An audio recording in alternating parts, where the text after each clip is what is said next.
And welcome, beloveds. I am Reverend Amani Malaika. I am so glad you are here today. Wherever you are watching from, know that I am with you across time and space. And we are diving in today to our new series on So You Want Change and how to use the spiritual creative process, also known as the law of attraction, the law of manifestation, to create change. And how do we do that? And how do we do that masterfully? Because I think there are a lot of things out there about the secret and the law of attraction and all the things that often oversimplify what metaphysics and making use of metaphysics really takes. So that's what we're diving into over the next 4 weeks. You'll get a weekly video sermon on the topic all month long, and I really hope you can join me for that.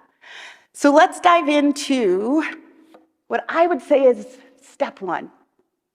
Step one of the creative process of making use of the spiritual process of creation. And the spiritual process of creation is always in motion, by the way. You and I are always using this tool if we so choose consciously, and we are always using it unconsciously if we are not using it consciously.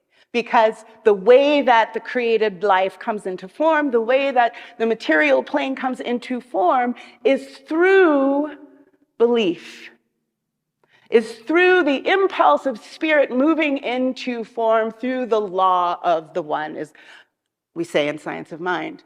But really, you can think of the metaphor as seed, soil, plant, right? The idea, the belief is the seed. It goes into the medium, the substance of the Holy Blessed One that is unyet formed. And through that intention, through that seed, and through the formlessness,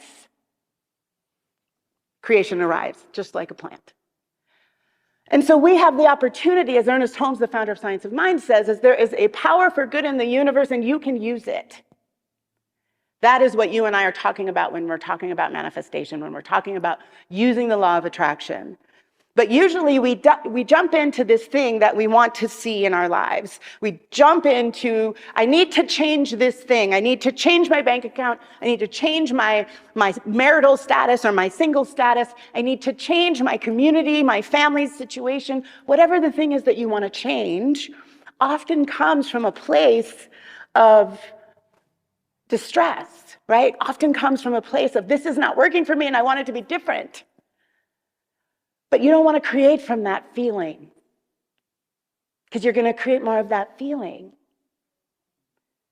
You don't want to be vibrating at the frequency of distress because the way the law works is that like vibration meets like vibration. So distress will bring stress. That's what's going to be its match. So this power for good, this creative process, this spiritual juju that you and I want to make use of, step one needs to be bringing ourselves into a state of delight, of joy, of peace, of harmony, of abundant flow, of all that you want to bring into your experience, you want to be a vibrational match for. And so one of the things that I'm going to invite you to do in this series is begin your process of creating a vision for change, creating a vision for what it is you want to create in your life, first by pausing and grounding yourself in pleasure. I'm calling it a pleasure pause. I want you to take a pleasure pause, yes. And when I want you to take this pleasure pause, I want you to literally pause. Pause your movements, pause your mind, pause whatever habit of thought you may be in about the circumstance that you want to change, and pause and actively engage in something pleasurable to you. Something pleasurable to you. You are the only one who can decide what it is that is going to help you disconnect from distress, from worry, from doubt, from fear, and sink into an entirely different vibration that is much more aligned with what it is you want to create. So pleasure comes in many, many, many ways. Pleasure can come in ways that are really simple and sweet, by choosing to pay your attention to things that are beautiful in your environment. And your environment maybe isn't overwhelmingly beautiful, but I guarantee you there's beauty in your environment if you decide to put your attention into seeking it. Could be that flower coming through the crack on your way to the bus stop. Could be the smile on a neighbor's face as you are leaving for work in the morning. It could be the cacophony of dogs barking in your neighborhood, obviously having a conversation that they could care less whether or not you hear or are in. It could be all of these tiny little things that you take 2 breaths, 3 breaths, and pause and delight in. And imagine if you do that 5 times a day. I'm taking it from the Muslims. Imagine you take a pleasure pause 5 times a day. And just taking a few breaths and delighting, actively delighting, allowing yourself to feel pleasure. And even if you feel unpracticed, even if it's like I say pleasure and you're like, I don't even know what you're talking about. That is not something that I have prioritized or made time for in my life. You're going to do it now because you are becoming masterful at using the creative process and creating change in your life. So, pleasure pauses. First, take just the little itty bitty ones, the few little breaths of beauty. And then notice maybe another characteristic of the divine on your journey throughout your day, that is harmony. You notice people enjoying each other's company at a restaurant and allow that to give you pleasure. You notice a sweet interaction. And this morning's Spirit Calling, Maddie spoke of this incredible interaction where she got to watch someone who broke down at an intersection get help from one of the homeless guys at the corner and push her car out of the intersection, and was able to be moved into profound pleasure and joy as a result of witnessing this thing. And then there's just a regular practice of pleasure. So maybe for you, bubble baths. You're gonna sit in the tub with your good smells and your warm water and some lovely music and some candles and just joy, joy, joy. You and your sweetheart are gonna get sexy and you're gonna be present and you're gonna feel all the good things that are there for you to feel. Actively enjoying the sensation of pleasure. Because it is that feeling, it is that sensation that actually changes your frequency. This is the connection between our feelings and manifesting. We can't just think a thing and think that it will arrive. I'm thinking a good thought, I am thinking abundance, I am thinking connection, and I am thinking whatever the thing is that you're thinking. I'm picturing it. I'm saying the thing on my sticky note, but I don't have any feeling for it. The feeling of the manifest reality you want to have is what changes your frequency. And pleasure is always going to be a match for what it is you want to bring into your life. Delight will always be a match for whatever it is you want to bring forward in your life, in your community's life, in your family's life, in the world. So you must give yourself permission to experience it. And one of the things that I know is happening on the planet right now is because there's so much distress. There's so much violence and poverty and polarization and divide and appearances of separation and us and them, that it almost feels like a guilty thing to experience pleasure, guilty pleasures, right? But I know that every single one of you wants to be a way for change, wants to be a person of change for good on this planet, wants to be one of the ways that more love shows up on this planet. Anybody not want to be that? Raise your hand. Right. So I want you to take away the guilt and trust that your pleasure, your delight, your joy, your harmony, your raised vibration is a gift to life, is a gift to those who are suffering. Any guilt you feel about that is not serving you or anybody else. Can anybody think of a reason guilt is useful? Anybody? Shout it out if you have one. Put it in the comment feed if you know guilt is really good for not a damn thing. So if it is in the way of your pleasure, I invite you to let it go. I invite you to just relax and recognize, oh, that is a misbelief I have been working with. This idea that it's guilt, I have a guilty pleasure. And then this leads me to the other tricky thing that can happen with pleasure, is you may think that there's a certain thing that gives you pleasure that really doesn't give you pleasure, it gives you numbness. Right? I see a bunch of you nodding your heads. I bet you're nodding your head on the screen. What are those things that you tell yourself, oh, this gives me such pleasure? But really, it's this thing you do to numb yourself and distract yourself and keep yourself away from difficult feelings. I call mine ice cream. Anybody?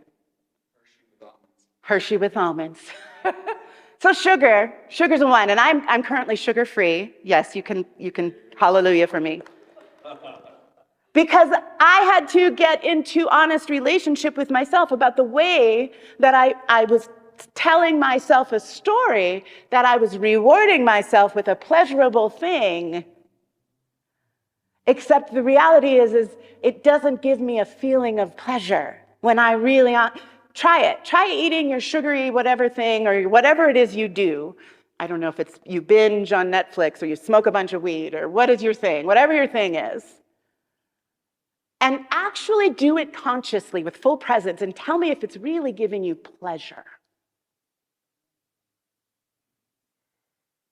And then come back and tell me next time, because I have a feeling you're going to be like, damn it, it's not pleasure. I might get a little high. I might get a little removed from my life, and I like that. But it's not pleasure. It's not delight. It's not juicy, lovely amazingness. So you got to tell yourself the truth about what is actually pleasurable to you. And you have to tell yourself the truth about learning how to be so present in your body that you can feel what it feels like to be in delight. You can feel your actual sensations lifting you up in joy. This is step one to metaphysics. Not often taught, right? Because it's usually say the thing 1,700 times a day, change your thinking, change your life, right? Change your thinking, change your life. And I'm saying to you, there's a reason why it's not working. Anybody have attempted to change their thinking through whatever means so that they can have a different outcome in their life? Anybody tried it yet? Yeah? Does it work every time? Have you been frustrated by it? Do you think something's wrong with you because you're not manifesting? Yeah. That is why we're going to spend all month long talking about those nuances, talking about what actually works. And, we'll get in towards the end of the series, we're going to get into what I call the tricky business of manifesting and the law of attraction. But the other part is when you sink in to those feelings and really let yourself get juicy with what it is you are envisioning for your life, what you're envisioning for your family or your relationships and the world, you also get to let go of exactly how it appears. You get to let go of how that exactly is going to show up and stay deeply connected into how it will feel. Stay deeply connected into I am a vibrational match for good. And I know it because I feel it. I'm having the experience right now as I allow myself to deeply relish how good it feels to pause and focus my entire attention on good, on beauty, on pleasure, on harmony. What else gets in the way of that, though? Time. How many of you are running around in your life feeling like you do not have time for these pleasure pauses that I am recommending? I don't have 3 breaths to give to pleasure, let alone a bath, sexy time. Who has time for that? And my question for you would be, if you don't have time for pleasure, what are you doing? What could possibly be taking up so much time in your life that you cannot pause to delight in good? That you can't make a meaningful chunk of time in your day, in your evening, to connect with your beloved? That you can't take 3 breaths to giggle at your kiddo being silly? And do so with presence, fully alive and awake to that moment, letting it change you. A lot of metaphysical teachers will tell you that the only change that needs to happen in order for your outer circumstances to change is you. That any change that you want out here begins with change here. And that is not often explained, but this is the change that I'm talking about. The change that I am saying that has to happen as a step 1 is your frequency, your vibe, your mood, your attention, your habits, your patterns of thought, your conscious and often unconscious belief about what's possible for you. But here's what I'm going to tell you about pleasure. The more time you spend without an agenda, like, I'm just going to hang out in this pleasure, because pleasure is lovely. It is one of the great gifts of the divine and these bodies of ours to have the experience of. But the more you hang out in those feelings, the more you give yourself real time to delight and just enjoy, bringing in joy, your ideas about what's possible will naturally begin to expand. You will suddenly find yourself being sparked with amazing ideas for your life that are coming out of nowhere. You know where they're coming out of? They're coming out of your delight. You will suddenly be able to imagine for yourself, for your family, for your beloveds, more than you've imagined before. Simply by this one practice. And because you practice this, which means you give it real time and real attention every day, you are going to find that your vision, the thing that you want to change in your life, is no longer about, this sucks and I want it to go away. It becomes about, I feel so good, I want more of this. That's what you want to manifest from. That's the place that you become able to use the power for good. And this very, very, very thing, which I'm asking you to do every day, minimum for the next week, is what will lead you into your perfect right manifestation vision. That will lead you into the prayer that you really want to be praying. It will lead you maybe into a surprising vision for your life that is different than you thought, but way better. just by simply taking this pleasure pause. Sound good? So, before we pray out, I just want to tell my beloveds online, leave any thoughts and questions you have in the comments, and I am going to do my very best to answer all of them. I'll be getting online every day this week to see what you've got to say. And also, if you want to go deeper in this series and join us for our in-person gatherings, I would love for you to go to our website, abqcsl.org, and sign up for our newsletter, because we're going to be going deeper all month long. On the 14th, we are going to be having a special service with musical guest Zenobia and Reverend Bob. I will be doing a pulpit spot with him that day, but we're going to do a ritual about receiving blessings, opening ourselves up to our good, and being blessings as we open ourselves up to our good. And then on the 21st, I am going to be spending on our in-person Sunday gathering taking you all through a manifestation workshop where you get to specifically go through a specific thing after you have spent some time in pleasure, after you have spent some time clarifying your yes, and we will put it all on paper and give you a real practice to manifest what it is you are looking for. So there are going to be great opportunities all month long to go deeper in person, and I hope you will join us. Let's pray. So what I know, absolutely without doubt, in every fiber of my being, is that the Holy Blessed One is also known as the Good. And that this Holy Blessed One, the Good, is ever moving for greater expression and expansion in this material plane, and it is good and only good.